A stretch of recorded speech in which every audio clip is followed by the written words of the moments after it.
presentasinya dan Bapak Hadi Saputra. Masing-masing 20 menit. Ini siapa duluan, Bu? Pak Hadi kayaknya. Monggo, ya. Atau saya duluan? Pak Hadi dulu. Terserah. Pak Hadi dulu. Oke. Silakan Pak Hadi. Dulu. Oke, saya dulu ya. Oke. Mungkin saya share screen dulu ya, Bapak dan Ibu. Oke, terima kasih Pak. Oke, share dulu. Oke. Ya.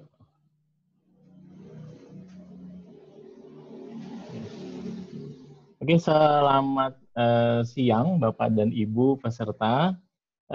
Ini kalau lihat dari surat undangannya, Bapak dan Ibu dosen ya, ya Bu Sri ya. Nah, kali ini sesi ini saya ditugaskan ya untuk membawakan untuk sharing, sebenarnya sih lebih ke sharing untuk pengembangan pembelajaran berbasis daring.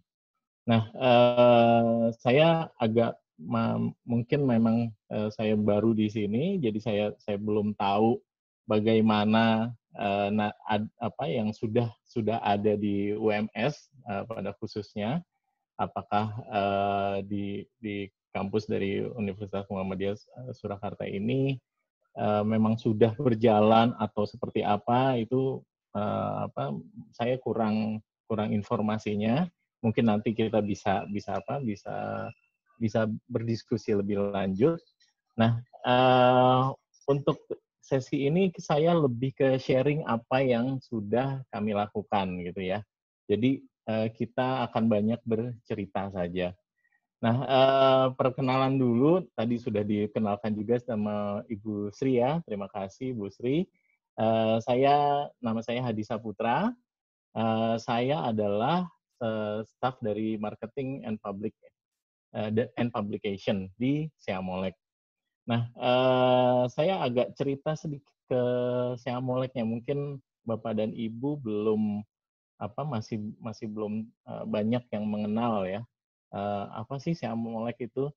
Nah, kita berbicara dahulu ke organisasi kami. Kami sebenarnya adalah organisasi Kementerian Pendidikan se-Asia Tenggara. Jadi organisasi induk kami adalah Southeast Asian Minister of Education Organization. Itu singkatannya namanya SIMEO. Jadi sama seperti ASEAN, ya, sama seperti ASEAN, tetapi bedanya adalah kita duluan. Jadi SEAMEO itu sudah ada dahulu sebelum ASEAN, itu tahun 65 kita sudah ada. Nah, karena itu Bapak dan Ibu juga suka lihat kan di ASEAN itu kerjasamanya Polsesbud Hankam, ya kan? Nah, edukasinya kenapa enggak? Karena sudah ada dulu di SEAMEO. Jadi kami sudah ada dulu untuk kerjasama pendidikan se-Asia Tenggara. Sekretariat kami adanya di Bangkok, Thailand. Kalau di ASEAN kan adanya di Indonesia, di Jakarta. Tetapi yang kami adanya di Bangkok, di Thailand. Nah, cara kerja kami itu mirip seperti di PBB. Jadi kalau PBB itu punya WHO, punya WTO, dan UNICEF, dan lain-lain. Nah, kami juga punya center-center yang mengampu atau membidangi keahlian yang berbeda-beda. Kami ada sekitar 17 center ya yang tersebar di seluruh Southeast Asia. Nah, di Indonesia sendiri itu ada 8 center yang berbeda-beda. Nah, salah satunya itu adalah Seamolek. Jadi kami ada di Indonesia, senternya nggak di Bangkok. Kami khusus untuk, jadi kalau dilihat dari kepanjangan dari Seamoleknya adalah Seameo Regional Open Learning Center. Nah, karena itu kami khusus untuk pendidikan terbuka dan jarak jauh. Ada tambahannya jarak jauhnya. Jadi kami sudah ada sejak tahun 97. Jadi adanya di Tangerang Selatan. Jadi kalau misalnya Bapak dan Ibu ke universitas terbuka, itu di dalam ada satu gedung yang milik kami, jadi bukan termasuk dari universitas terbuka, tetapi kami ada di dalam kompleknya universitas terbuka. Nah, kenapa di Indonesia? Karena di Indonesia itu adalah, kita tahu kita negaranya paling besar ya di Southeast Asia, dan juga kepulauan. Karena itu sangat pas sekali kalau kita meneliti bagaimana model-model pembelajaran terbuka dan jarak jauh ya, bisa diaplikasikan begitu. Nah, nantinya model-model ini juga akan dikopikan ke negara-negara Asia Tenggara yang lain. Nah, ini yang sedang berjalan ya, Kak. Saya akan ceritakan beberapa saja. Jadi di kami juga punya namanya online training. Jadi kalau di bahasa Indonesia kan pelatihan daring ya, itu sudah dari tahun 2016 itu sudah lebih dari 30.000 user yang terdaftar ya. Ya, 90% itu kebanyakan diantaranya adalah guru-guru. Ini kenapa? Karena waktu itu seperti kita tahu kan kementerian terpecah ya. Jadinya Dikti itu terpisah dari Kemendikbud, karena kami di bawahnya Kemendikbud, artinya kami lebih banyak ke guru-guru. Jadi ke universitasnya agak sedikit berkurang dari tahun tersebut. Nah, ini sudah ada yang aktif, itu ada 38 course. Lalu setiap pembukaan pelatihan itu sekitar 700 peserta per workshop. Itu sanggup kita layani. Jadi modelnya adalah massive open online course. Jadi karena kami ingin mengejar masifnya atau banyaknya gitu ya. Jadi kami buka untuk pelatihan online itu di setiap bulan. Nah, untuk di lembaga-lembaga kursus di Indonesia kita juga pernah untuk mendampingi juga, mendevelop juga. Itu adanya di kursusdaring.kemdikbud.go.id. Ini kami bekerja sama dengan Direktorat Kursus ya. Ini sejak tahun 2017 itu sudah ada 46 jenis kursus, ada 39 kursus di sana, lalu sudah ada 1.200-an peserta, dan sudah ada lulusan 161 lulusan. Nah, ini yang kita sediakan untuk LKP di Indonesia untuk mereka agar tidak ketinggalan. Ini sejak tahun 2017 ya, kami berusaha untuk membangunkan para penyelenggara kursus ya, karena takutnya mereka juga terdisrupsi. Karena kita tahu kan seperti kayak misalnya Gojek gitu ya, ojek ya, itu mereka terdisrupsi oleh yang namanya industri 4.0 ya, 4.0.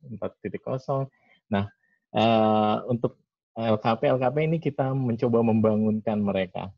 Nah, kita buatkan tempatnya dan mereka bisa melaksanakan pelatihan online di sini. Nah, ini saya sedikit, ini maaf ya Bapak dan Ibu, saya sedikit ini juga, sedikit promosi juga, sedikit jualan juga. Saya juga mempunyai kursus sendiri itu di Udemy. Jadi ini karena saya lihat di Indonesia sudah mulai untuk online learning ya, mulai kesadaran untuk online learning itu mulai terbentuk, apalagi ya karena adanya pandemi ini kalau dilihat dari grafiknya itu sangat meningkat tajam. Jadi kalau boleh saya pendapat saya gitu ya, pandemi ini malah mempercepat ini yang dibilang dari disrupsi Industri 4.0. Nah, ini juga sebagai passive income. Jadi kalau misalnya Bapak dan Ibu sudah agak ini ya oh iya nih saya bisa bikin course sendiri, saya bisa membuat sendiri, saya bisa share pengetahuan saya, itu silahkan Bapak dan Ibu untuk ini membuat course sendiri dan menjualnya, ya, karena kita memang untuk semangat berbaginya. Nah, seperti itu. Nah, sebelum kita mulai ke berikutnya, mungkin saya akan ini dulu ya, karena kalau misalnya saya berbicara seperti ini saja, saya nggak tahu nih di ujung sana seperti apa. Karena itu saya mau ini dulu kepada para peserta, tolong akses ke ini joinmyquiz.com. Silakan akses ke joinmyquiz.com, ya, joinmyquiz.com. Ini saya nih, kalau misalnya sudah ke joinmyquiz.com, silahkan masukkan ini.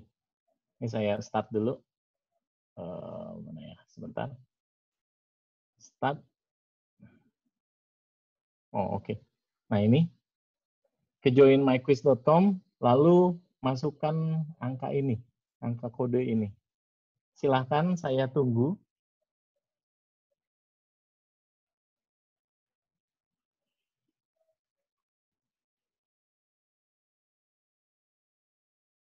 Bapak dan Ibu, silahkan ke browser, lalu buka joinmyquiz.com. Iya. Ini Pak Yafi baru. Oke. Oke, baru 3, 4.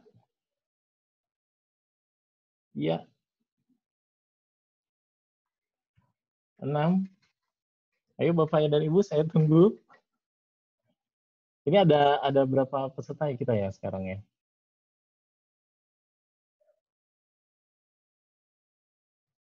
Ini baru ada 7.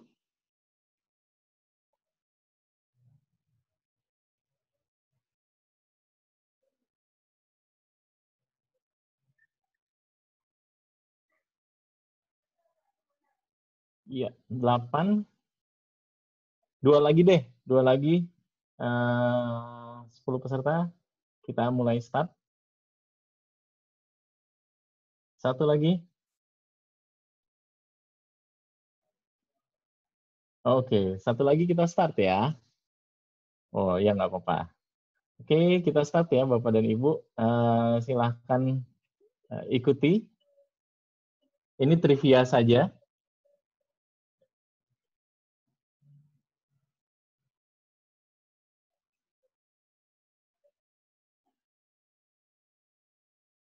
Oke. Oke.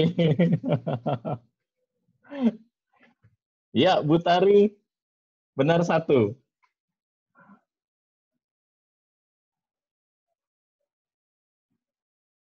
Iya.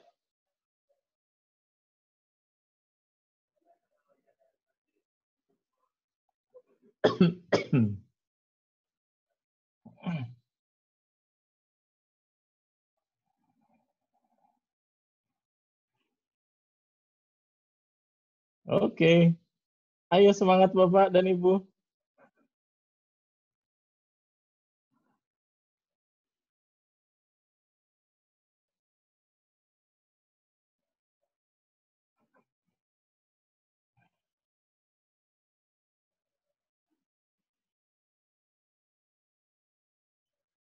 Uh,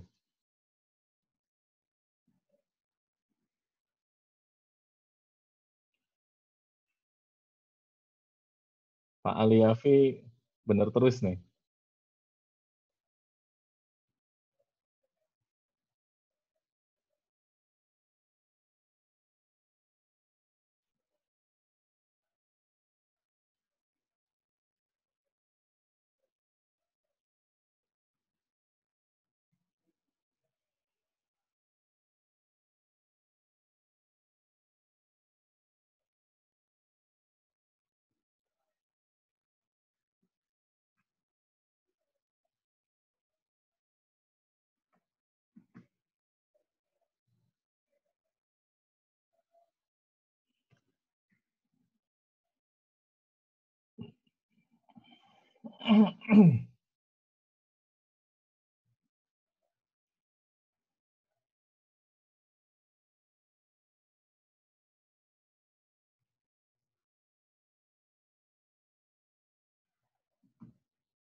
Ya,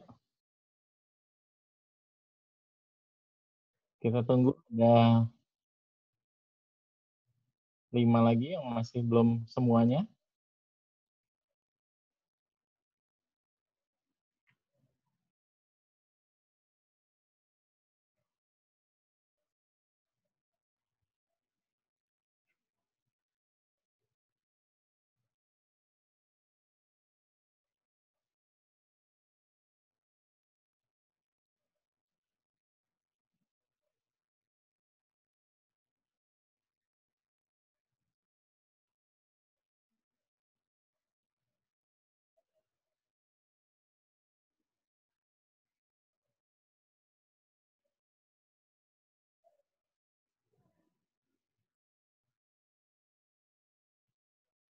Ya, 4 lagi.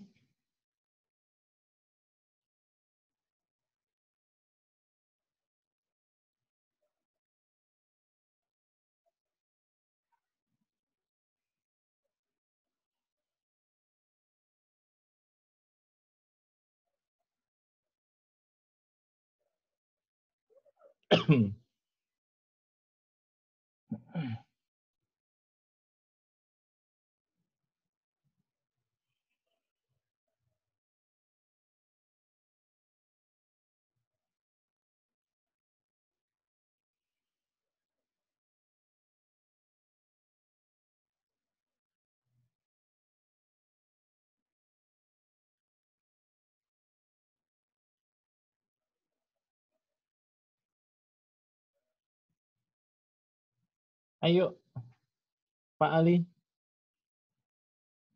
Satu lagi ya, Pak Ali.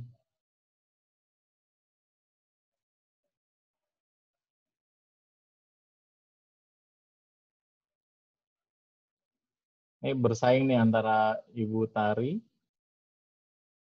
Pak Wibowo. Nah, iya. Sudah terlihat ya yang apa paling banyak paling banyak menjawab benar itu Pak Aliafi. Oke. Tepuk tangan. Tepuk tangan. Alhamdulillah. Silakan untuk Saya Pak bisa sombong Aliafi sekarang. untuk hadiahnya. Ini saya off-kan dulu ya. Oke. Untuk hadiahnya Pak Aliafi, silakan hubungi panitia. Panitianya saya sendiri, Mas. Oke. Panitianya Terima kasih. Pak Alinya sendiri. Oke. Kita lanjutkan ya Bapak dan Ibu. Kenapa online learning? Ya, seperti kita tahu dia bisa peserta itu bisa belajar dengan sesuai dengan kemampuannya sendiri, lalu jangkauannya itu luas dan kapasitas siswanya juga bisa lebih banyak karena tidak memerlukan untuk tempat yang fisik ya. Lalu bisa diakses untuk 24 jam 7 hari seminggu. Lalu juga mengurangi biaya transportasi untuk tidak perlu hadir ke ke tempat untuk belajarnya. Nah ini memang kami selalu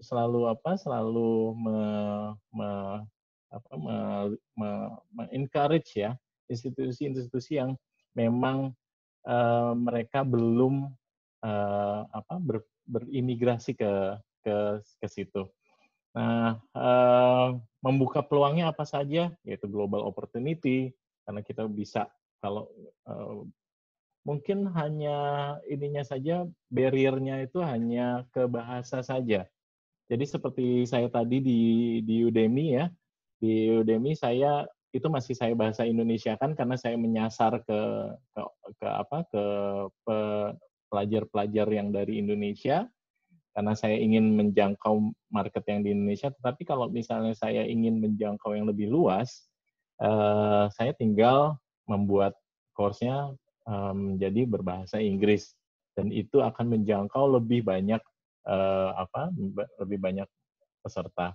Lalu pembelajarannya fleksibel, ya kita tahu biaya pendidikannya jadi lebih terjangkau, mudah diakses dari handphone saja. Lalu peluang kolaborasinya luas dan pemanfaatan tools-tools pendukungnya itu banyak, karena yang penting adalah medianya itu bisa diakses ke elektronik. Itu banyak sekali tools-tools yang bisa kita pakai. Seperti tadi, itu tools-nya kita pakai quizzes.com. Jadi Bapak dan Ibu bisa membuat seperti quiz seperti tadi, atau tadi saya gunakan untuk pretest ya. Jadi saya ingin lihat pengetahuan dasar dari Bapak dan Ibu itu seperti apa untuk di online learning ini. Lalu tantangannya adalah motivasi belajar dari peserta itu harus tinggi. Ya, betul. Karena memang e-learning ini atau online learning ini membutuhkan mereka untuk belajar mandiri. Ya. Terus memelihara motivasinya itu butuh disiplin, ya. Jadi memang untuk kita membuat siswa atau peserta atau mahasiswa itu tetap engage sama kita, itu butuh effort lebih. Jadi kalau misalnya Bapak dan Ibu masih berpikiran kalau online learning kan saja, dan ini akan menjadi kita jadi lebih santai. Salah ya Bapak dan Ibu. Jadi kalau misalnya Bapak dan Ibu ingin migrasi ke online learning, kerjaannya akan lebih banyak. Lalu tantangan berikutnya adalah harus memiliki literasi IT. Jadi kita harus belajar ke information technology. Oke. Lalu apakah kita siap? Nah, pertanyaannya seperti ini. Nah, apakah Universitas Muhammadiyah Surakarta ini siap? Ya. Nah, pertama-tama yang ini kan saya nggak tahu apakah memang Bapak dan Ibu sudah mempunyai tim pengembang seperti ini, karena kebiasaannya dari institusi-institusi yang kami konsultasi, itu biasanya mereka masih berpikiran kalau ini tuh hanya ya sudah kasih ke dosen saja untuk mengembangkan e-learning. Kita mau online learning nih, kembangkan dong gitu. Tidak, kita butuh tim untuk mengembangkan online learning, ya. Ini posisi Bapak dan Ibu, di mana Bapak dan Ibu dosen itu adanya di sini, ya. Bapak dan Ibu adalah sebagai subject matter specialist. Ya, memang sama seperti kayak misalnya kalau kita punya restoran gitu ya. Kalau punya restoran itu kan ada kokinya sendiri, ada pelayannya, ada yang cuci piring, ada yang sebagai kasir gitu ya. Itu punya job-jobnya masing-masing. Tapi kebanyakan kan kalau kita juga ada yang ya sudah merangkap saja. Saya merangkap jadi koki sama jadi kasir.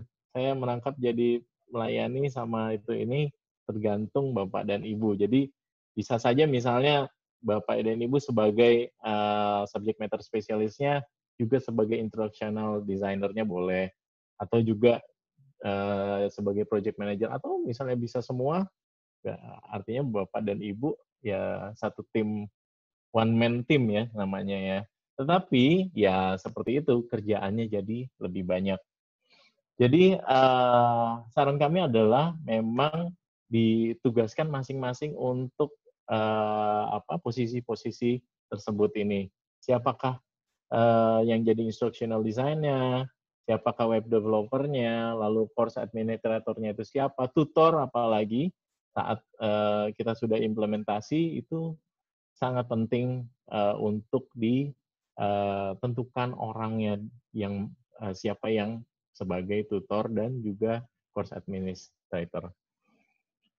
Lalu gampangnya ya Bapak dan Ibu, online learning atau e-learning itu adalah seperti ini ya. Jadi ada rumahnya ya, yang namanya platform, lalu di dalamnya itu adalah konten, lalu delivery-nya itu memakai ya instructional design.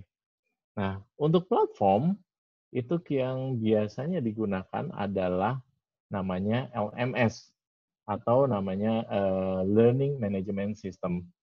Nah, ini ada banyak sekali pilihan-pilihan yang kita bisa gunakan untuk platform e-learning ini. Ini tergantung dari, kalau misalnya institusi sebenarnya sih lebih tergantung ke budget ya Bapak dan Ibu. Jadi ada yang dari, ini range-nya luas sekali, ada yang dari gratis sampai yang mahal sekali. Dan ini tergantung dari customize-nya e-learning ini sebagai untuk kebutuhan dari institusi.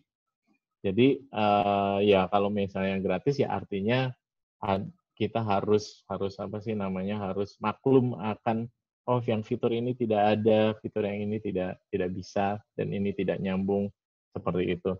Lalu jadi kalau misalnya kita ini kan platformnya ya bisa kita serahkan ke institusi lah ya Bapak Ibu. Lalu konten dan instructional design, apa yang bisa kita persiapkan di sini? Pertama-tama kita bisa melakukan course mapping. Nah, course mapping itu apa? Course mapping itu adalah kita punya ada beberapa beberapa bagian yang bisa kita pakai ya. Ada namanya learning object ya, atau itu namanya ke kontennya. Lalu ada learning activities, lalu tutorial. Nah, course mapping adalah kita memplotting, kita menaruh ya apa saja yang bisa kita masukkan. Misalnya di topik 1 kita mapping dahulu di topik 1 ini apakah kita perlu teksnya, apakah kita perlu presentasi di situ, apakah ada videonya, lalu perlukah kita di tutorialnya itu perlukah kita face to face atau video conference, atau hanya perlu from discussion saja. Ini pemilihan inilah yang dinamakan course mapping. Jadi kita desain ya topik 1 itu apa saja yang akan kita masukkan, apa yang kita berikan kepada peserta, lalu kita masukkan sesuai dengan ininya ya instructional design-nya ya. Lalu topik 2 seperti apa, topik 3, dan seterusnya. Jadi kita memerlukan mapping ini untuk kita tahu, jadi terlihat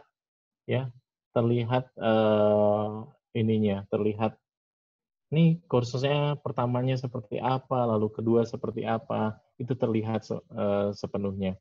Jadi tergambar detail dari awal sampai akhir ya. Nah, ini contohnya yang biasanya kita buat ya formatnya.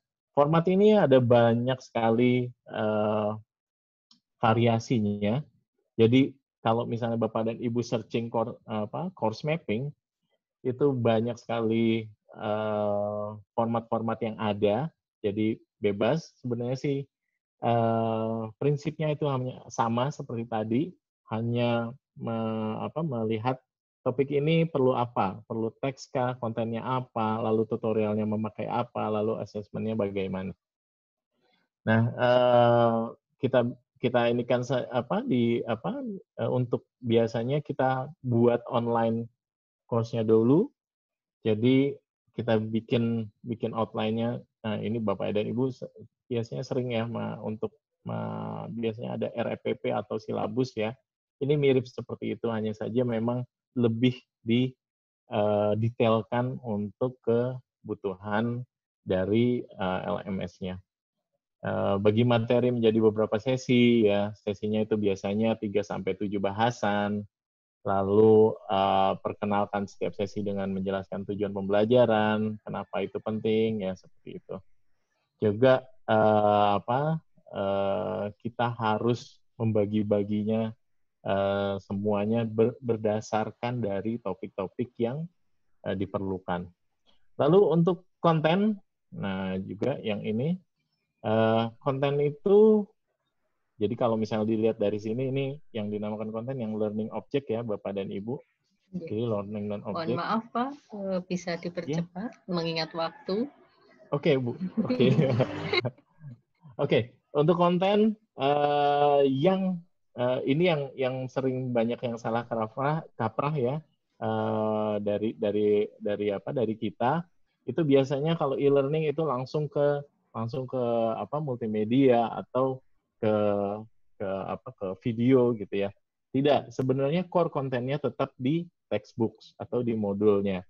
Jadi saya sempat diberikan kemarin modulnya untuk dari UMS ya, dan bagus sekali Pak. Saya lihat ininya, cuma saja memang perlu dipecah-pecah lagi. Jadi multimedia itu sebagai supporting content. Gunanya untuk apa? Gunanya untuk sebagai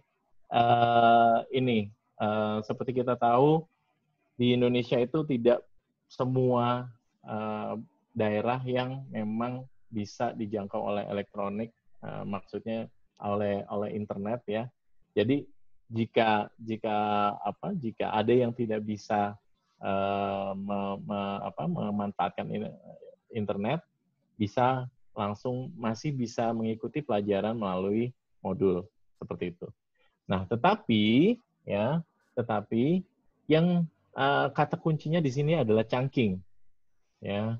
Jadi konten-konten itu harus kita chunking, harus kita pecah-pecah menjadi bite size kalau misalnya di orang bilang ya.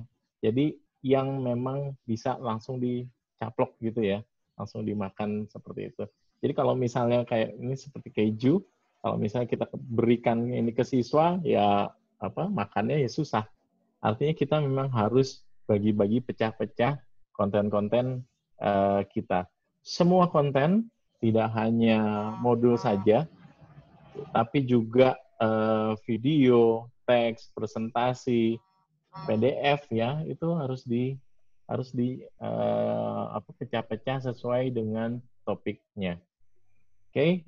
Ini learning object-nya ini yang biasanya saya bagikan jadi kalau misal di course ya, yang di kursus daring, itu biasanya kita memang yang membuatkan biasanya dari pihak LKP, jadi biasanya kami tentukan seperti ini, yang standar ya.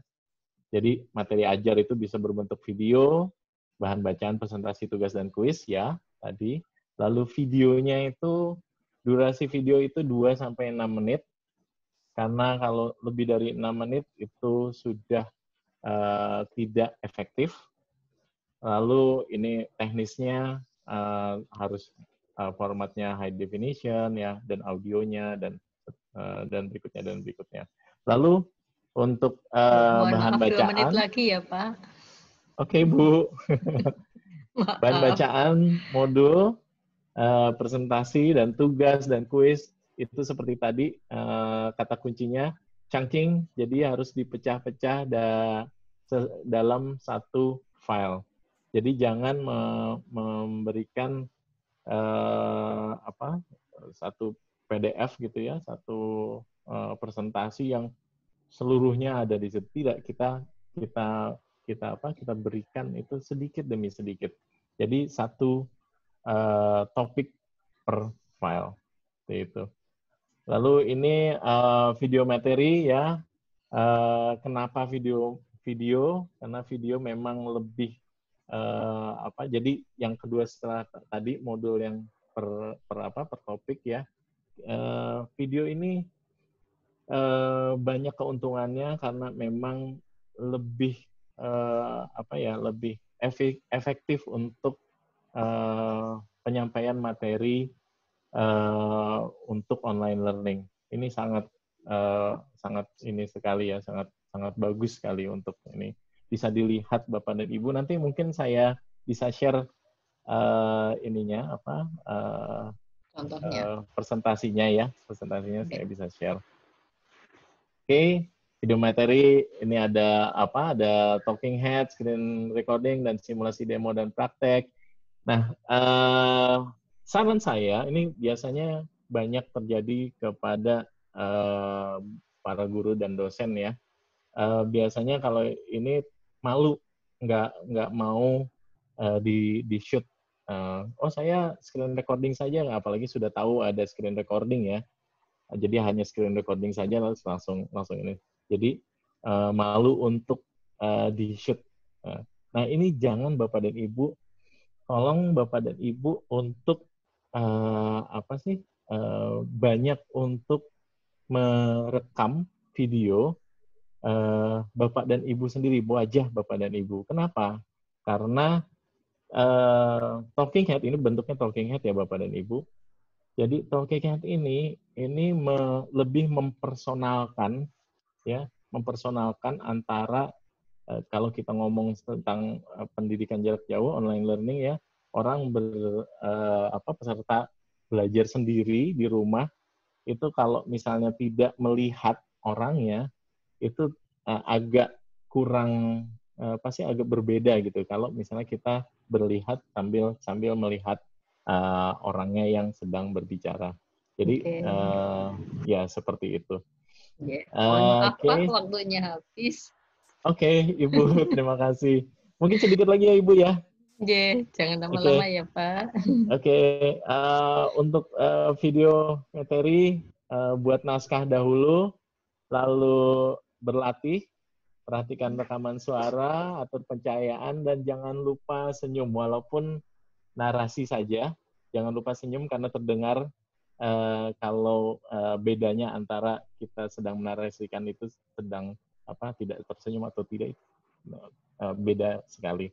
Lalu integrasi dengan LMS juga ini sangat penting untuk biasanya tuh dari project manager, instructional design, para guru dan dosen dan web developernya ini akan TikTok nih. TikTok ini sudah sesuai apa belum? Ini salah tempat atau tidak? Itu seperti itu. Lalu tinggal implementasinya. Mungkin seperti itu Ibu Sri. Ini mohon maaf kalau misalnya banyak yang saya lengkapi. Terima kasih Pak Adi atas presentasinya, sangat menarik. Ternyata memang untuk menerapkan ini butuh tim yang banyak gitu ya, tidak bisa hanya sendirian. Baik, kita akan lanjut terlebih dahulu terkait dengan materi yang akan disampaikan oleh Bapak Hatim Ghazali. Monggo Pak, terkait dengan metode pendidikan Pancasila di perguruan tinggi. Terima kasih. Saya nunggu Pak Hadi stop screen. Oke. Karena kita harus berbagi screen. Iya. Assalamualaikum warahmatullahi wabarakatuh. Waalaikumsalam warahmatullahi wabarakatuh. Izinkan saya melanjutkan beberapa bagian yang telah disampaikan oleh Pak Hadi, karena ternyata Pak Hadi dengan saya ini sangat dekat sekali.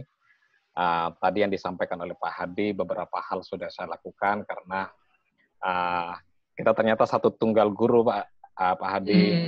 Saya banyak belajar juga dari Prof. Paulina Panen gitu, yang mengajarkan saya soal teknologi, soal e-learning, dan macam-macam. Nah, izinkan saya bicara soal bagaimana metode pendidikan Pancasila di perguruan tinggi. Ini bukan sifatnya teoritis, tetapi lebih kepada bagaimana berbagi pengalaman berdasarkan apa yang telah saya lakukan. Jadi di informasi secara umum, ini sama seperti kampus-kampus lain bahwa di Sampurna, Pancasila itu adalah mata kuliah wajib berjumlah 3 SKS, dan ini lintas fakultas, lintas prodi, lintas fakultas. Jadi bisa saja di fakultas bisnis ketemu dan fakultas pendidikan ketemu dan fakultas ini dalam satu kelas. Dan kemudian kolaboratif dapat bekerja sama dan mata kuliah lain. Jadi tidak jarang sekali, bahkan terutama kolaboratif assessment. Jadi satu tugas itu bisa saja dikerjakan, satu jenis tugas itu bisa untuk disubmit untuk 2 mata kuliah dengan fokus yang berbeda-beda. Terus kemudian informasi perkenalannya juga, ini untuk memberikan background seperti apa nanti pendidikan Pancasila di Sampurna University. Sampurna menggunakan kurikulum, 2 kurikulum nasional dan internasional, karena Sampurna ini juga terakreditasi di lembaga akreditasi Amerika untuk proses kerjasamanya dan beberapa kampus di Amerika, sehingga nanti ketika mahasiswa di tahun ketiga mereka sudah bisa pergi ke Amerika tanpa melalui proses semester dari awal lagi, tetapi langsung melanjutkan. Terus kemudian background mahasiswanya juga ada fee paying dan student loan. Yang fee paying tentunya adalah orang-orang yang berduit karena tergolong mahal. Di atas selama 4 tahun itu ya di atas 200 juta. Cukuplah untuk KPR kira-kira gitu, kalau di Surakarta untuk beli rumah selesai lah. Nah, terus kemudian office hours. Jadi seluruh dosen itu ngantor setiap hari dari jam 8 sampai jam 5, sehingga mahasiswa bisa kapan saja untuk ketemu dengan dosen. Terus kemudian, nah, bagaimana metode yang saya lakukan? Yang pertama adalah active learning. Mahasiswa tidak boleh hanya diam otaknya, karena active learning itu tidak bisa dimaknai dengan hanya bergerak secara fisik, tapi otaknya tidak bergerak. Karena itulah saya menekankan otaknya harus bergerak. Beragam strategi digunakan, mulai dari flip classroom. Saya pernah menggunakan flip classroom, sebuah metode yang terbalik, kelas yang terbalik. Kelas yang terbalik itu sederhananya, kalau dulu kita mendapatkan PR, jadi materi disampaikan di kelas, kemudian habis itu mahasiswa pulang, kemudian mendapatkan PR. Ini dibalik, materi disampaikan sebelum kelas melalui media teknologi, melalui e-learning itu, dan kemudian di kelas itu adalah mengerjakan PR untuk memastikan bahwa misalnya ada kolaborasi di dalamnya, terus kemudian dan beragam asesmen yang otentik tentunya. Kemudian ada gallery walk, kemudian ada Socratic Forum. Socratic Forum ini beberapa kali saya gunakan di kelas Pancasila untuk terutama mendiskusikan isu-isu yang aktual. Sejumlah isu yang kekinian, misalnya tentang ada RUU yang sedang lagi hangat dibicarakan, kemudian kita menggunakan Socratic Forum dan mengadakan higher order thinking skill. Kemudian ada presentasi dan sebagainya, baru kemudian kedua ada PBL. PBL ini digunakan untuk menghadirkan Pancasila agar tidak sekedar berada dalam wilayah kognitif, tetapi juga dapat merasakan kegetiran masyarakat. Jadi nanti lebih teknis akan bicara banyak soal PBL. Kemudian blended, kita menggunakan sejumlah LMS, tadi sudah disinggung banyak hal oleh Pak Hadi. Yang terpenting kata kuncinya dalam e-learning itu adalah bukan memindahkan bahan bacaan menjadi ada di upload di media, bukan, karena itu belum tentu orang belajar. Tetapi kata kunci dari e-learning itu adalah menterjadikan pembelajaran. Karena bisa saja kita mengupload materi, tapi kemudian tidak menterjadikan pembelajaran, itu hanya menjadi repositori. Ketika misalnya mahasiswa diminta, silakan kirim melalui email, silakan upload di situ, itu belum tentu menterjadikan pembelajaran. Belum tentu bisa dikategorikan sebagai e-learning. Ini penting, karena topiknya ke sini, karena di akhir tahun kemarin saya sempat menjadi konsultan salah satu kampus di Jakarta Selatan untuk mengembangkan e-learning untuk 72 mata kuliah. Dan setelah itu, 2 bulan setelah itu pandemi, kemudian akhirnya sangat bermanfaat sekali. Topiknya seperti apa? Kami di Pancasila, di kelas di Sampurna University tidak sepenuhnya mengacu kepada topik-topik yang ada di perguruan tinggi yang dikembangkan oleh Kemendikbud, karena ada banyak tumpang tindih antara satu topik dan topik yang lain, mulai dari SD sampai pada perguruan tinggi. Ini tampak sekali ketika saya belakangan ini sampai hari ini masih terlibat dalam penyusunan capaian pembelajaran PPKN di sekolah, mulai dari SD sampai SMA, dan betapa rumitnya ternyata, betapa tidak mudahnya pelajaran PPKN di sekolah. Bahwa di kelas 3 SD misalnya mereka sudah diminta untuk menganalisis sistem pemerintahan di level kecamatan. Itu berat sekali. Akhirnya kita melakukan penyederhanaan. Yang kedua misalnya betapa soal Pancasila itu lebih banyak area kognitif. Dan itu semua kritik sudah banyak. Tetapi bagaimana mewujudkan biar Pancasila tidak hanya sekedar kognitif, itu yang belum banyak diceritakan oleh banyak pihak. Karena itulah topik-topik yang saya susun lebih kepada soal kenapa Pancasila, jadi mengulas tentang Pancasila sebagai dasar negara, sejarah Pancasila, tapi bukan untuk mengulas ulang yang sifatnya hafalan-hafalan dari tanggal segini, tetapi lebih kepada questioning tentang peristiwa-peristiwa masa lalu yang sudah diingat oleh mahasiswa. Contohnya misalnya, kenapa sih yang diperingati Hari Pancasila itu 1 Juni? Benarkah kemudian Soekarno yang menemukan Pancasila? Jadi kita lebih banyak questioning di situ dengan pengetahuan-pengetahuan yang sudah didapatkan oleh mahasiswa mulai dari level SD sampai perguruan tinggi. Terus kemudian memaknai Pancasila, mengulas tentang sila-sila dalam Pancasila serta bagaimana pemaknaannya hari ini. Jadi masing-masing sila itu kemudian didiskusikan. Misalnya sila pertama, ketuhanan yang Maha Esa, kita kaitkan dan bagaimana fakta kebebasan beragama di Indonesia. Apakah ada masalah? Kita akhirnya merujuk kepada sejumlah hasil survei, hasil riset yang ada, kemudian kita kaji. Ini idealnya begini, tapi faktanya seperti ini. Apa yang harus dilakukan? Begitu juga dengan sila kedua. Kenapa misalnya keadilan sosial? Karena ada banyak jenis keadilan di situ. Kenapa keadilan sosial? Apa wujudnya? Apakah sekarang sudah merefleksikan itu?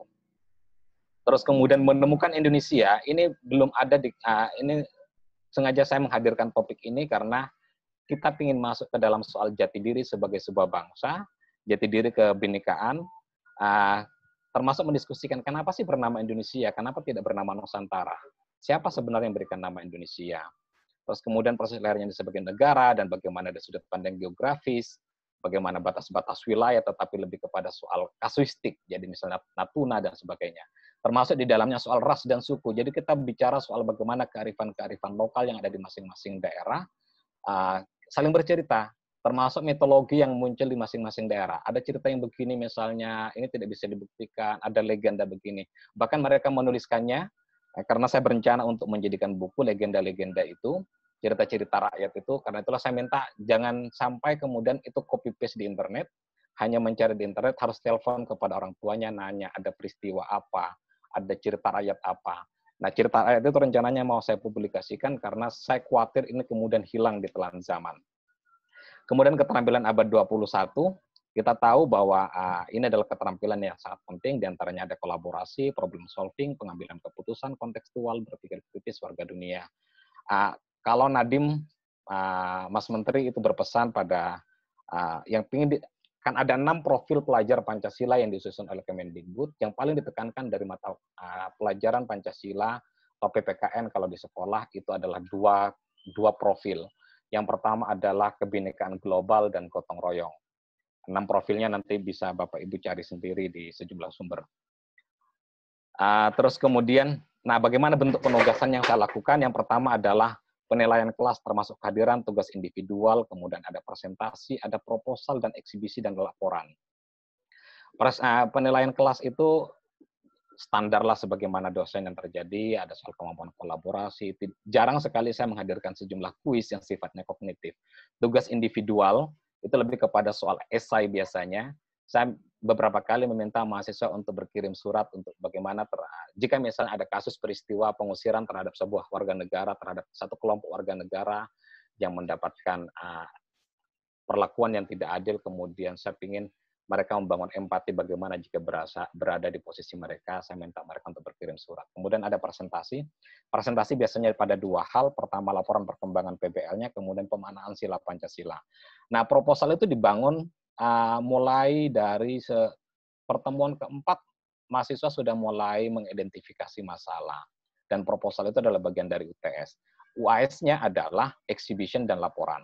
Laporan PBL. Jadi PBL ini mendapatkan porsi terbesar dalam penilaian. Nah, ini adalah proses PBL yang kami lakukan.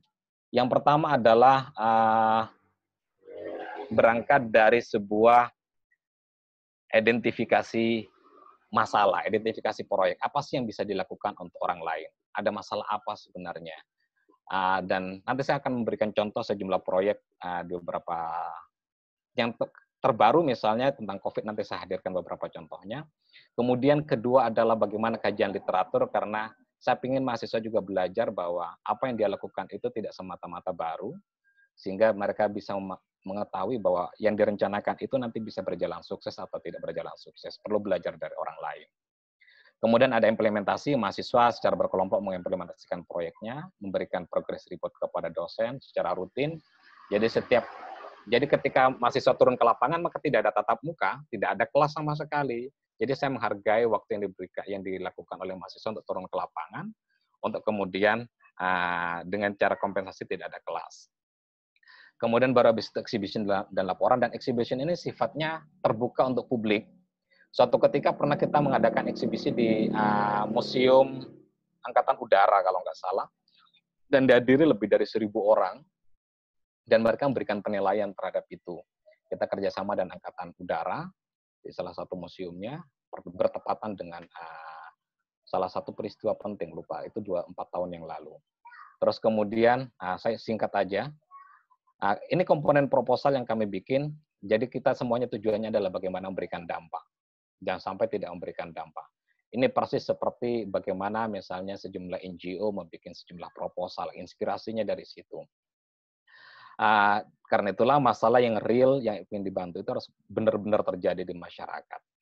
Masyarakat yang real. Bahkan kemudian bagaimana jika ternyata yang real ini kan bukan hanya yang faktual yang sifatnya kasat mata, tetapi juga yang real ini kan yang sosial media.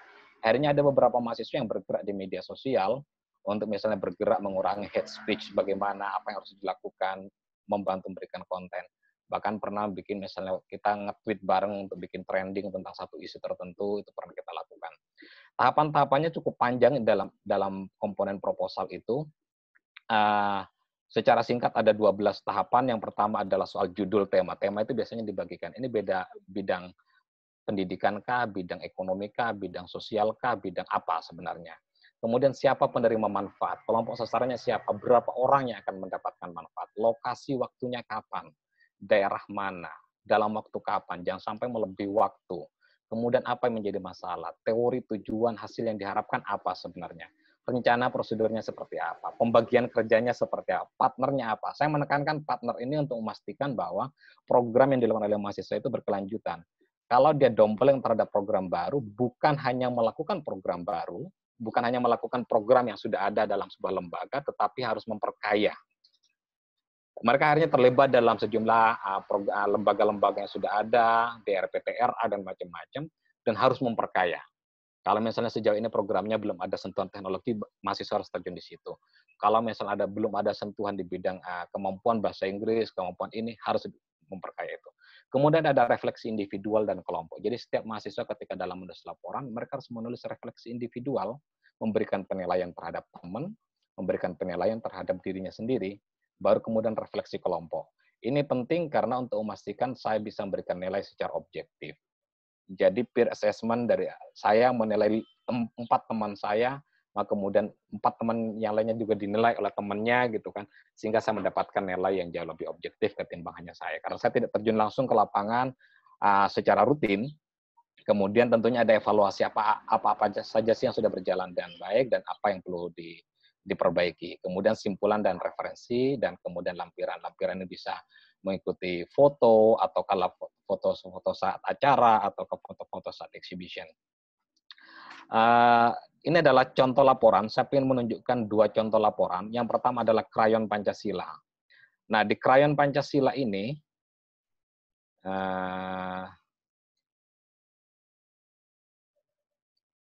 ini adalah contoh laporan proyek Pancasila. Mereka menulis cukup tebal sekali, 41 halaman. Jadi mereka jadi disediakan sejumlah krayon, kemudian di sejumlah tempat untuk mengcapture seperti apa sih imajinasi mereka, memori mereka, atau pemahaman mereka tentang Pancasila. Dan menariknya adalah mereka akhirnya open volunteer terhadap siapapun.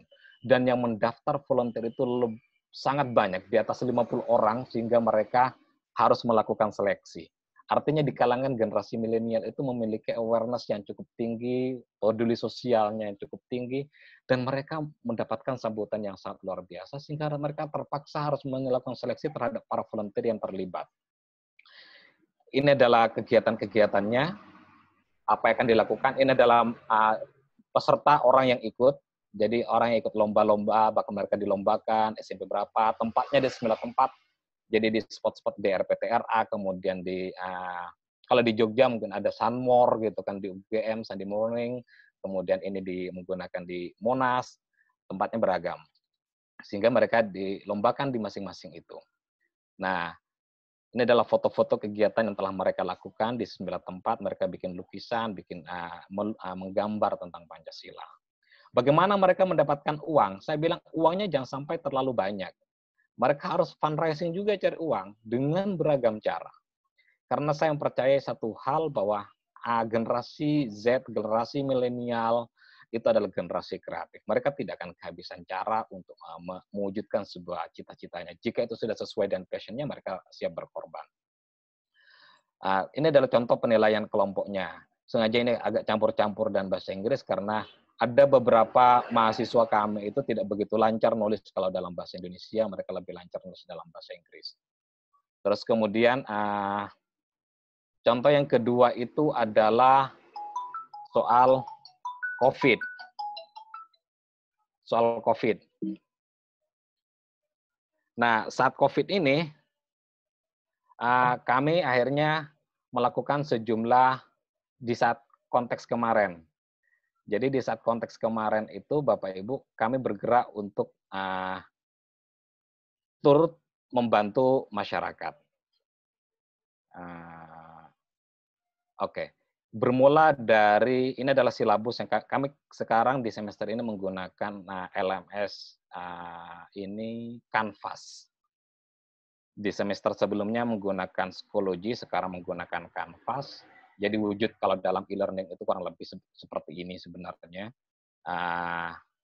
Terus kemudian ini adalah contoh PBL. Kelihatan nggak contoh PBL Bapak Ibu? Kelihatan. Oke, ini adalah contoh PBL yang kami lakukan di semester kemarin, pas konteksnya COVID.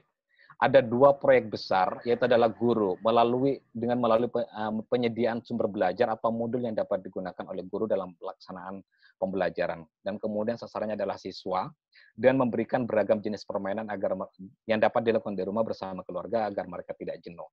Dan ini adalah, nanti bisa saya bagikan, ada banyak misalnya, bantu guru, kemudian mereka bisa menyediakan sejumlah modul yang ada di sini yang itu bisa digunakan oleh guru-guru, dan bahkan beberapa saya minta mereka untuk kontak komunikasi dan guru-guru apa yang bisa dibantu oleh mahasiswa kami untuk guru-guru, karena tidak semua guru akhirnya siap untuk melakukan e-learning pada saat kemarin kondisinya COVID, termasuk sampai hari ini. Mereka saya minta akhirnya turun untuk membantu. Begitu juga dengan permainan anak, saya minta akhirnya saya share ke sejumlah guru untuk kemudian di-share kepada orang tua sehingga nanti ini bisa membantu siapa tahu. Karena ketika orang dalam posisi sudah cukup lama di rumah itu seringkali kehilangan ide mau main apa lagi ya kira-kira di rumah.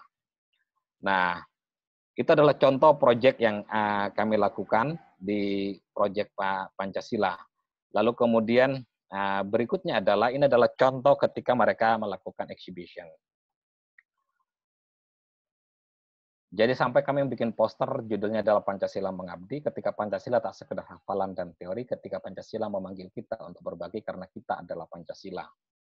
Ini poster yang saya baru, bukan ini, yang ketemu aja di tahun 2018 baru ketemu, yang terbaru tidak saya temukan filenya. Terus kemudian ini adalah beberapa kegiatan, jadi mereka tempatnya di perpustakaan, ini mereka pada saat exhibition, yang ikut di sini bukan hanya mahasiswa tetapi juga dosen, bahkan masyarakat luar juga boleh ikut. Yang hadir di acara exhibition ini bukan hanya mahasiswa yang ngambil mata kuliah Pancasila, tetapi mahasiswa yang tidak ngambil mata kuliah Pancasila juga hadir untuk memberikan penilaian. Nah, kami juga sempat melakukan kunjungan ke Lubang Buaya waktu itu, biasalah untuk refreshing, untuk ketemu. Terus kemudian ini adalah kegiatan ketika saat exhibition. Ini adalah salah satu dosen mengunjungi dan mereka bertanya bagaimana programnya, bagaimana memastikan mereka berjalan. Bahkan sejumlah program itu mendapatkan apresiasi yang sangat luar biasa. Ini mereka menggunakan proyek bahasa Inggris, matematika, karena TRPTRA Durian 3. Ini juga dosen terlibat di dalamnya memberikan penilaian. Jadi penilaian pada saat exhibition itu bukan hanya dilakukan oleh saya sebagai dosen Pancasila, tetapi juga oleh dosen-dosen lain dan oleh pengunjung siapapun. Terus kemudian ini juga contohnya Pancasila Mengabdi, itu adalah foto-foto dari bagaimana mereka melakukan kegiatan. Ini sampai pada masuk soal politik, jenis-jenis golput, mereka melakukan edukasi karena konteksnya waktu itu Pilpres. Mereka melakukan edukasi kepada masyarakat bagaimana biar tidak golput, kalaupun toh golput itu sesuai dengan pilihan. Mereka bahkan membantu untuk kontak kepada RT RW, kepada kelurahan, bagaimana untuk membantu mereka untuk memastikan tidak golput. Tapi kalau itu sudah menjadi pilihan, itu adalah tidak bisa dipaksakan. Ini adalah kelas di mana kami biasanya menggunakan Socratic Forum. Jadi mahasiswa itu dibikin melingkar, 2 lingkaran besar. Lingkaran terdalam itu adalah orang-orang yang berhak bertanya, lingkaran terluar itu biasanya bisa interupsi. Nanti ada hot seat, dan itu biasanya bergeser orang berbicara menggunakan entah spidol, entah apa, dan itu digeser, dilempar berdasarkan warna atau tanggal lahir atau bulan dan macam-macam. Bapak Ibu nanti bisa memperkaya dan Socratic Forum ini. Ini karena cita-cita sederhana, karena Pancasila bukan sekedar hafalan, tapi harus dipraktikkan. Terus kemudian, itu aja yang bisa kami sampaikan, semoga tidak lebih waktunya. Ini adalah profil saya, singkat saja. Saya tertarik pada isu-isu ICT and Education, Religious Studies, dan Creative Writing. Filosofi hidup ini yang seringkali saya tekankan ketika ngajar Pancasila, bahwa kebermaknaan manusia tidak ditentukan oleh jabatan dan materi, tetapi seberapa bermanfaat kepada orang lain. Saya juga suka menulis, Bapak Ibu. Dulu pernah karena di YIN gitu kan, pernah ikut lomba skripsi. Lomba skripsi itu kemudian ikut lomba di Kementerian Agama dan ternyata juara 1, sampai akhirnya uang hadiahnya lumayan dipakai jalan-jalan ke Bali.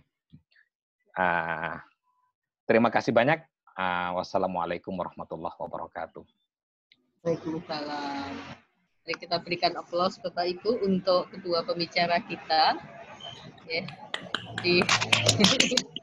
Sangat menarik bagaimana pembelajaran Pancasila dilakukan yang disampaikan oleh Pak Hatim. Kemudian juga tadi bagaimana metode pembelajaran yang model e-learning seharusnya dilakukan. Baik, untuk menyingkat waktu, monggo satu sesi atau satu termin tanya jawab Bapak Ibu. Monggo dipersilahkan yang ingin mengajukan pertanyaan.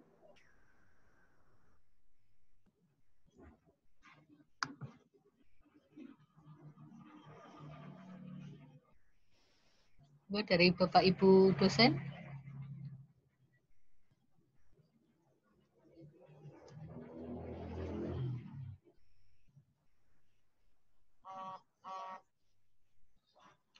Monggo dipersilakan untuk mengajukan pertanyaan, ditujukan kepada Bapak Hatim ataukah kepada Bapak Hadi.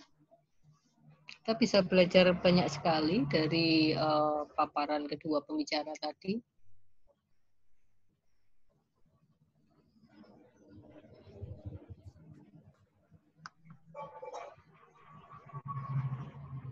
Kayaknya peserta nggak pakai video, jangan-jangan pada ngantuk. Meninggalkan. Masa saya harus mengabsen? Monggo Bapak Ibu, ini sangat menarik ya pembelajaran tadi yang disampaikan. Bagaimana Pancasila bisa diracik, disajikan menjadi suatu menu yang dahsyat menurut saya bagi generasi milenial. Wah, ini cocok banget gitu. Halo. Oke, monggo. Saya Bu Anita dari Unisri, Bu. Oh, nggih, Bu Anita. Monggo silakan Bu Anita. Saya ingin bertanya pada dua narasumber tadi. Terima kasih sudah memberikan suatu penambahan wawasan pada saya secara pribadi begitu. Nah, kaitannya dengan berbagai media pembelajaran yang sudah Bapak jelaskan tadi, tentunya di Pancasila kita berusaha supaya evaluasi yang kita gunakan itu tidak mengarah kepada arah kognitif begitu. Nah, persoalan-persoalan yang sering terjadi ketika evaluasi secara e-learning yang digunakan dengan berbagai media e-learning yang digunakan itu seringkali pengukuran soalnya tidak ke HOTS begitu ya. Jadi banyak sekali kognitif pada level rendah begitu, sehingga ini kembali kepada misalnya pada tataran di kognitif belum misalnya pada C1 sampai C3, sehingga C4, 5, 6 itu tidak tersentuh. Itu persoalan pertama. Jadi HOTS-nya tidak tercapai di dalam evaluasi. Yang kedua, bagaimanakah formulasi untuk evaluasi yang digunakan berkaitan dengan e-learning terkait dengan pengukuran sikap. Apalagi sekarang ini bahwa banyak sekali sistem yang digunakan dalam pengukuran atau evaluasi yang kembali hanya mengukur persoalan kognitif, sehingga yang afeksinya atau bahkan pengembangan karakter ini terlupakan begitu atau tidak banyak terukur. Gitu. Saya kira itu Ibu persoalan kami dari dua narasumber yang hebat-hebat ini. Assalamualaikum warahmatullahi wabarakatuh. Waalaikumsalam warahmatullahi wabarakatuh. Terima kasih Bu Anita. Monggo ada lagi Bapak Ibu?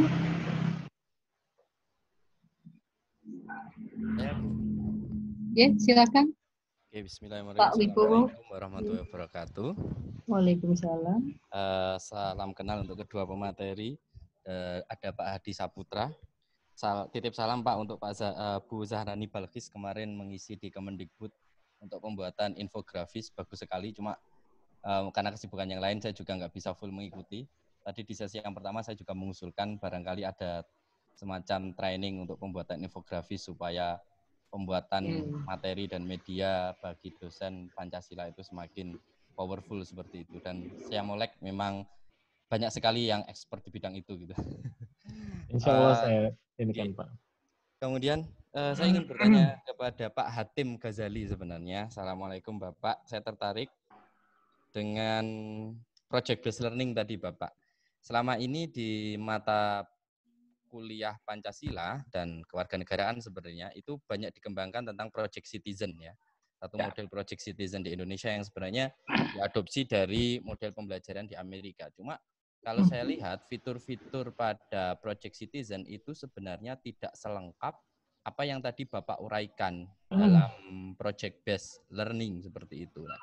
Yang ingin saya tanyakan adalah bagaimana pada materi 1 semester Pancasila itu Pak Hatim membagi, karena materi Pancasila itu sangat padat ya, sangat padat. Kemudian waktu untuk menjalankan proyek itu juga tidak singkat seperti itu. Kalau kemudian tahapan demi tahapan yang Pak Hatim tadi sampaikan, saya pikir itu bisa berminggu-minggu harus dilakukan oleh mahasiswa. Di samping juga kesibukan-kesibukan mereka yang lain dan mungkin barangkali juga terkendala pada sumber informasi kalau harus terkait dengan networking beberapa instansi yang ada di sekitar kampus seperti itu. Jadi yang ingin saya tanyakan pada Pak Hatim, bagaimana teknik atau tips Bapak untuk pembagian materi seperti itu?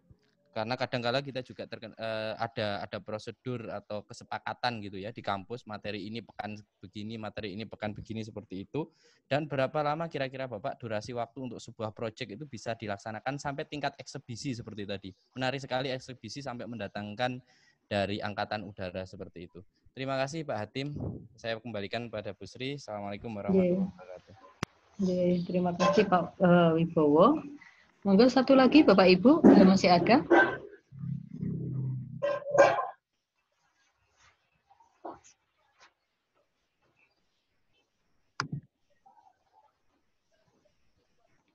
Satu penanya lagi.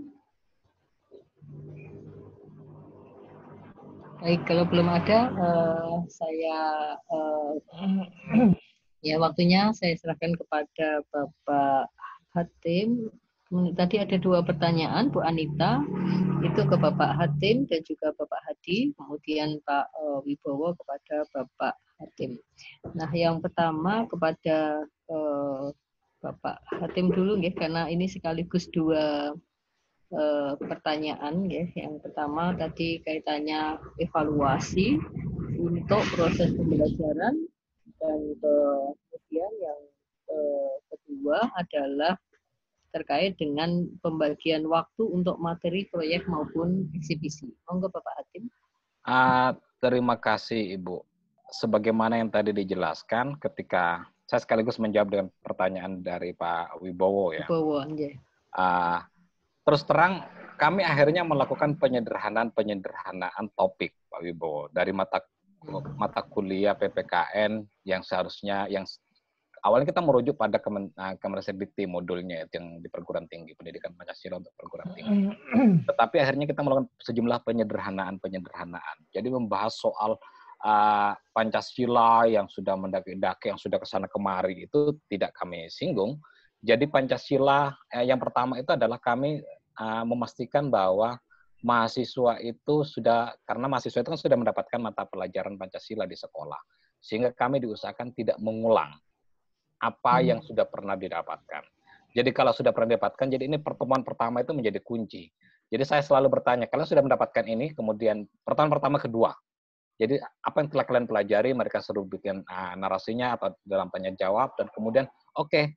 Dan sehingga saya bisa saja misalnya kemudian kalau ternyata ada beberapa topik, di kelas 1 walaupun kelas paralel, itu bisa saja berbeda beberapa materi karena menyesuaikan dengan kondisi di kelas. Walaupun garis besarnya kurang lebih sama, misalnya, topik soal bagaimana misalnya karena tertarik mahasiswa misalnya soal keterlibatan PKI misalnya. Bagaimana soal ideologi komunisme misalnya. Tapi di kelas yang satunya tidak tertarik dan itu sudah selesai didiskusikan. Bisa saja berbeda. Sehingga penyederhanaan topik itu menjadi kata kunci berdasarkan bagaimana pengalaman mahasiswa kami di kelas-kelas sebelumnya di sekolah. Terus kemudian juga dengan waktu, berapa kali PBL dilakukan. PBL itu kurang lebih dilakukan ada 5 minggu. Yang itu tidak rutin. Jadi misalnya sebelum UTS itu 2 kali turun. Terus kemudian UTS nggak ada UTS-nya. UTS-nya itu dalam bentuk misalnya hanya mengumpulkan proposal. Proposal. Jadi proposal sudah sebelum pada implementasi, itu mereka sudah mengumpulkan proposal. Jadi target yang diharapkan sampai di situ. Mereka mengumpulkan proposal. Sebelum mengumpulkan proposal, mereka harus presentasi dulu. Jadi kan identifikasi masalah. Jadi identifikasi masalah mereka apa yang ditemukan, baik itu dari kajian literatur, ataukah dari fakta-fakta di lapangan. Kemudian disitulah tugas saya men-challenge. Apakah ini terukur ataukah tidak. Karena tantangannya seringkali, mahasiswa itu kan imajinasinya sangat tinggi. Sehingga saya selalu men-challenge, terukur nggak kira-kira apa yang dilakukan?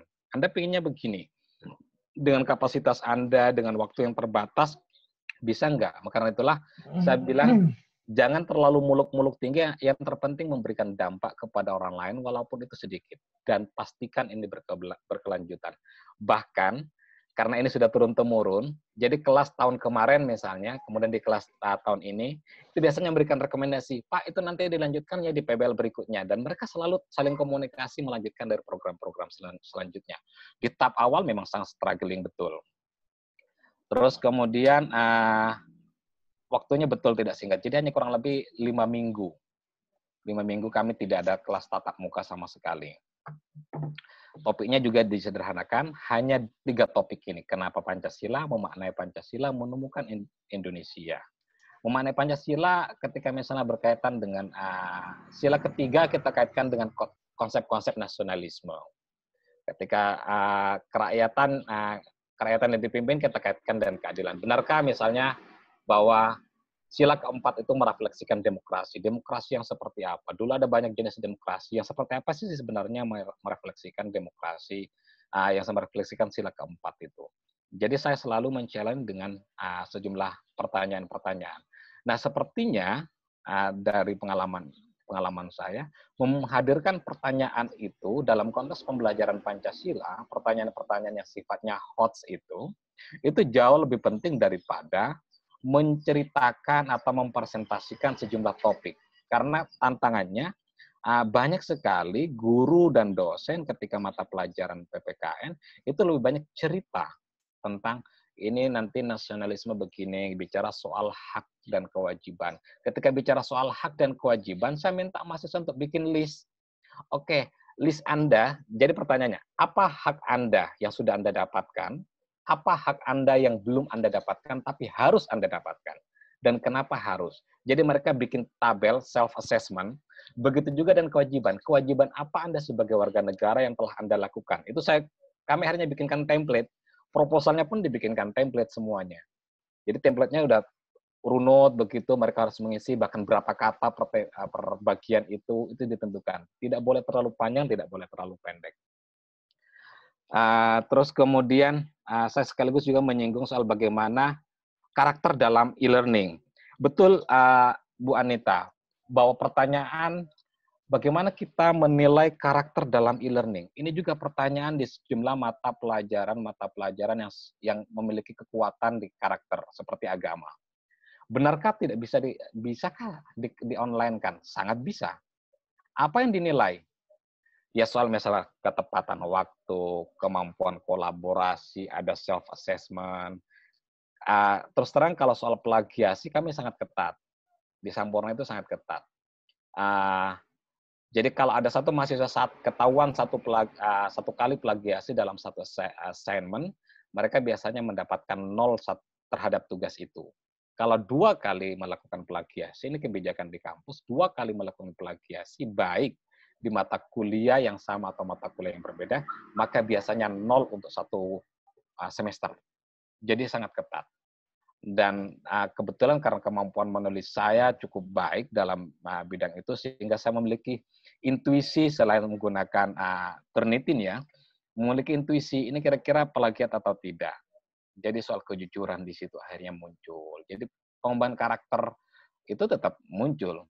Sikap itu kan bisa misalnya dinilai melalui video yang ada, melalui foto yang ada, melalui refleksi yang ada. Itu kelihatan semuanya. Memang benar kata Pak Hadi, waktu yang terberat dalam menyusun e-learning itu adalah dalam merancang di awal. Merancang di awal dari peta konsep, kemudian sampai kemudian menjadi bagian-bagian kecil yang proses chunking itu adalah tantangan terberatnya di situ. Ketika sudah jalan, nah itu enaknya Bapak Ibu. Enaknya adalah saya bisa mengajar, tetapi saya posisinya misalnya di Solo. Saya tetap tidak ada make up kelas, tidak ada pengulangan kelas. Kelas tetap berjalan sebagaimana mestinya. Bahkan dulu Prof. Paulina itu selalu siapkan kelas itu selalu dalam 2 versi. Ini versi online, ini versi offline, tatap muka dan online. Selalu siapkan itu. Artinya kalau Anda tiba-tiba tidak bisa hadir, Anda tidak perlu make up kelas. Anda tidak perlu kelas ulangan ya. Tetapi Anda bisa aja langsung mengganti dari versinya tatap muka menjadi online. Itu kemudahannya. Karena itulah saya sangat terbantu sekali dengan e-learning yang telah dibikin itu. Kalau dari sini sangat sedikit sebenarnya pertanyaan atau assessment yang arahnya kognitif. Karena tadi saya berasumsi ya aspek kognitif tentang Pancasila itu kan sudah banyak di sekolah dan sudah banyak hafalan. Tugas saya yang pertama adalah questioning dari pemahaman mereka, menggali bagaimana pemahaman mereka. Yang kedua adalah bagaimana menghadirkan Pancasila dalam contoh nyata. Saya selalu biasanya mencontohkan begini. Kalau dulu misalnya menyeberangkan nenek di jalan itu adalah contoh dari butir Pancasila sila keberapa? Selalu saya tanyakan begitu. Tetapi apakah Anda pernah melakukan itu?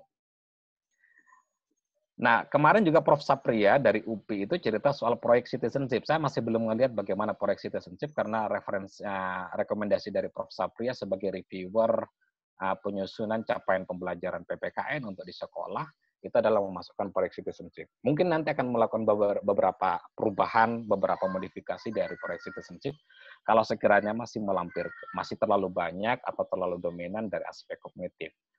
Kecuali misalnya itu sudah cukup bagus. Itu aja komentar dari saya. Terima kasih banyak. Oke, baik. Terima kasih Pak Hatim. Ya, monggo saya persilahkan selanjutnya Pak Hadi untuk memberikan tanggapan tadi kaitannya dengan penilaian formulasi evaluasi dalam e-learning, terutama untuk pengukuran sikap dengan afeksi. Juga kaitannya ke HOTS, ya, ke Higher Order Thinking Skill. Monggo Pak Hadi. Oke, sepertinya sudah dijelaskan panjang dan kali lebar dan tinggi dari sama Pak Hatim ya, Bu Anita. Memang kuncinya di activity, Bu. Jadi memang kita bisa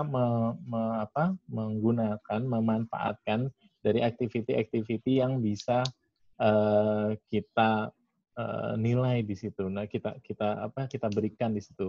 Nah, itu tadi yang di program mappingnya ya, di course mappingnya itu kan ada tentang konten dan ada juga tentang activity. Nah, di activity itulah yang bisa kita isikan.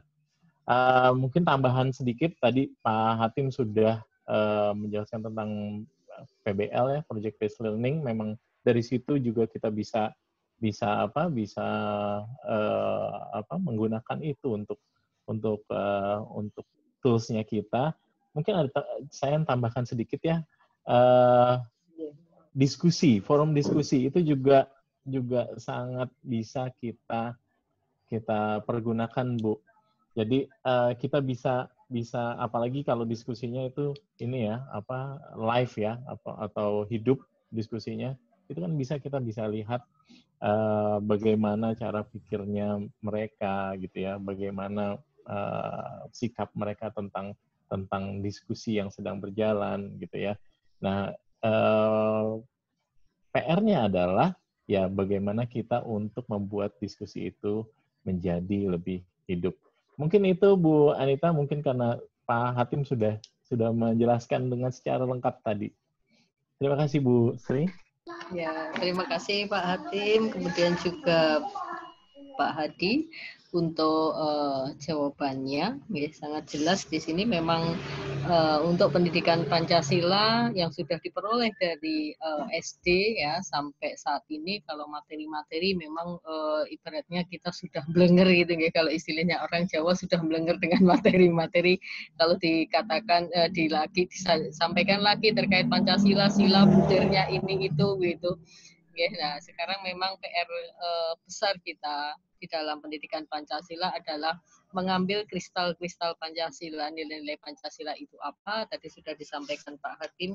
Ya, jadi kaitannya dengan tadi, kenapa kok Pancasila, memaknai Pancasila dan menemukan Indonesia. Jadi bagaimana nanti terwujud generasi-generasi muda yang memiliki jati diri keindonesiaannya yang kuat ya, tentunya berbasis nilai-nilai Pancasila ini.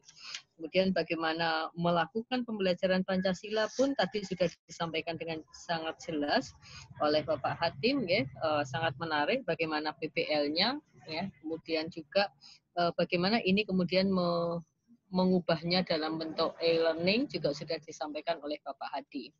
Nah, demikian Bapak Ibu untuk sesi diskusi. Ya, itu yang bisa saya simpulkan.